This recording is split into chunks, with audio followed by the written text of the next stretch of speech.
Tin Cup Kelly here, and in this series of flickers, we're going to explore many of the places to see and things to do in the magnificent Yukon Territory and along other parts of the Klondike Corridor. I'll show you the wonder and intrigue of these sites and establishments today, but also tell you what such things were like in my time.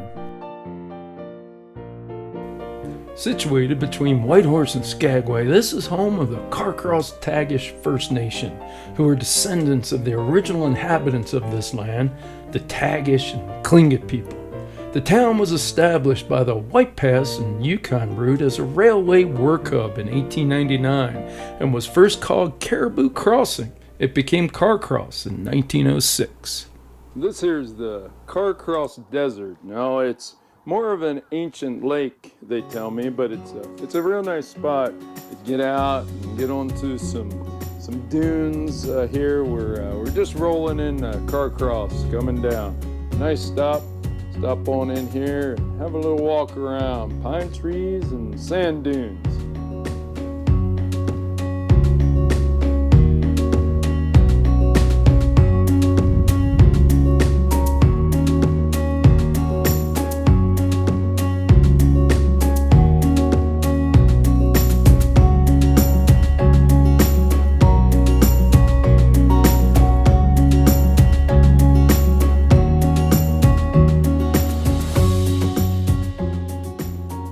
Welcome to Carcross.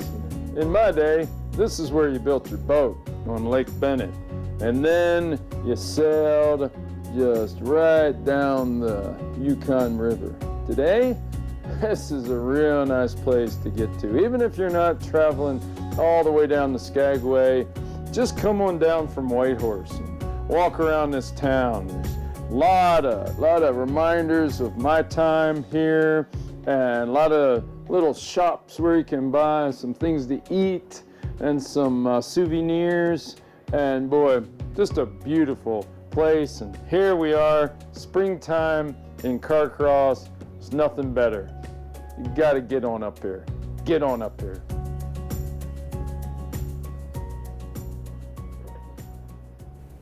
Carcross's 125-meter railway bridge was built in 1900 for the White Pass and Yukon route. The railway's depot was built in 1910. I remember on one of my early trips, I disembarked here. The bridge has a midsection that used to swing to allow large boats through. Saw it in action once in my day, but they tell me it's permanently fixed now. Today, this here bridge brings people in on the White Pass Railroad from Skagway.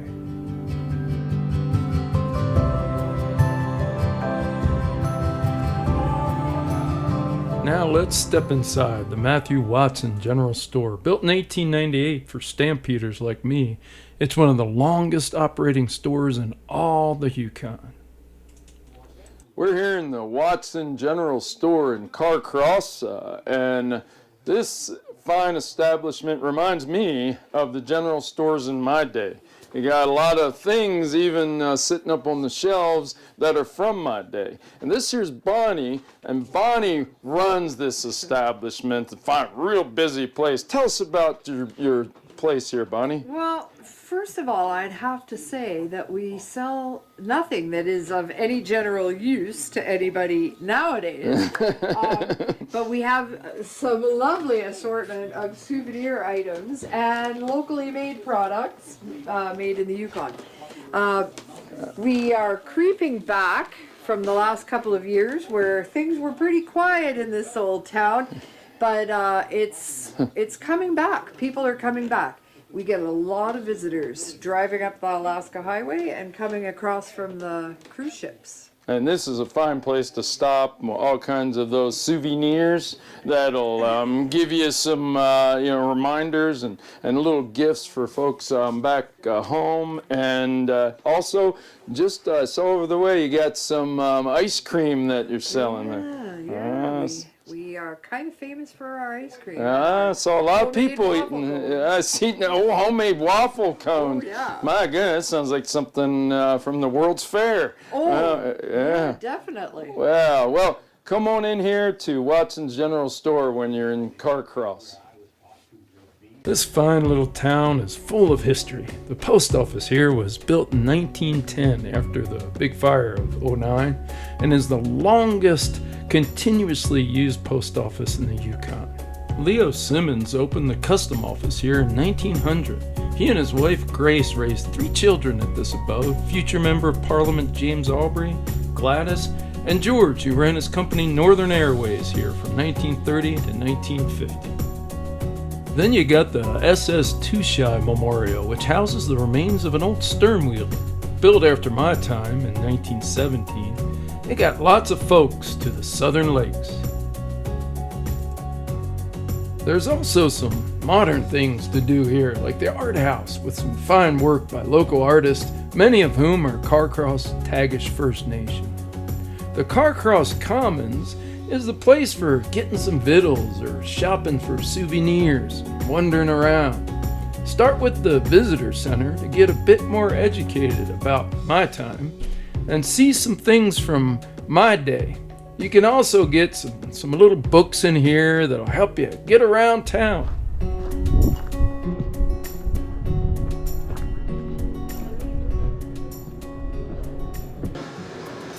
We're here at Caribou Crossing Coffee here in Carcross, and just one of many nice little places you can come in and grab a bite to eat. But this here, Caribou Crossing Coffee, has some delicious pastries, pizza, and sandwiches, and coffee, of course. What are you serving today? We got fresh pizza every day. And what kind of coffee do you have? Oh, we have Bean North. It's freshly roasted here in the Yukon. Wow. And so a lot of what you serve here is local.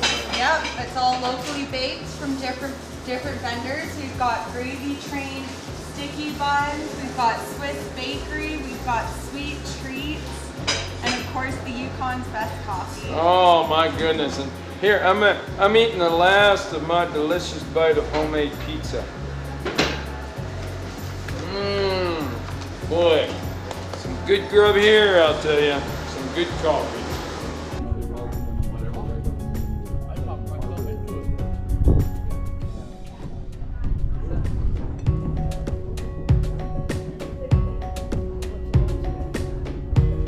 Well, we're here in Bear Paw Gifts, and this kind of lady has told us just some stories. But look at this.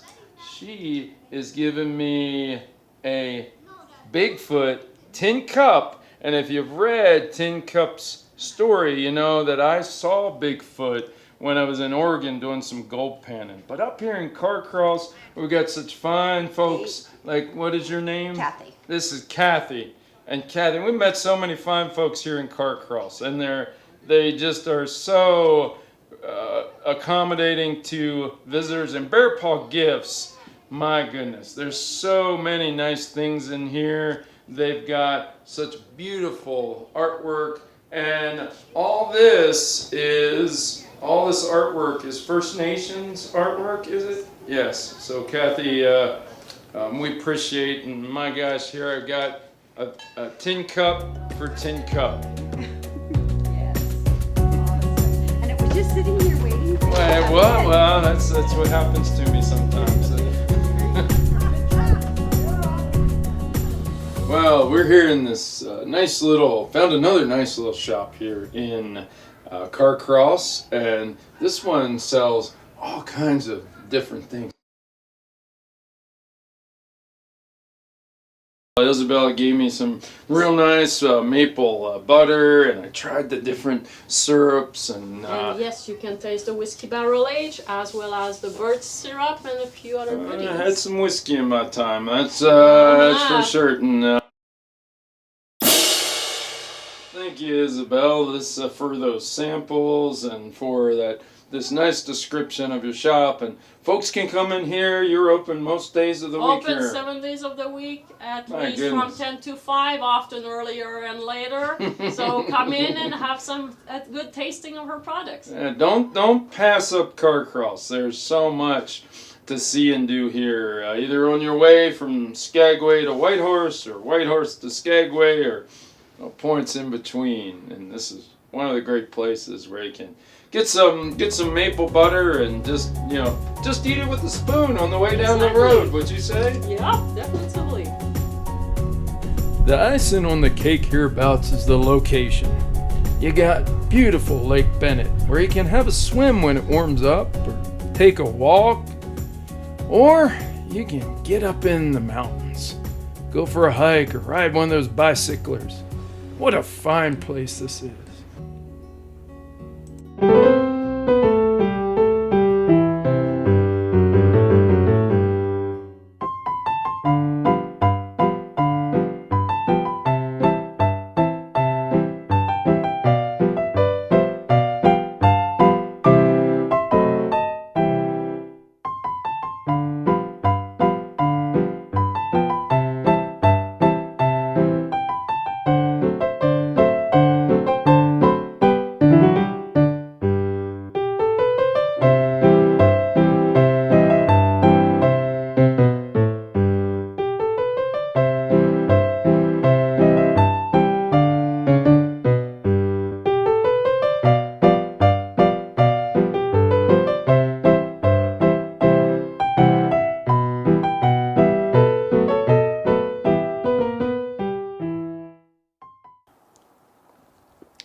Tarnations, my goodness, these things in the... My goodness, I darn turned it off, I think. It was easier building a boat here at Lake Bennet than fooling around with this thing. Oh, these modern contraptions, goodness sake.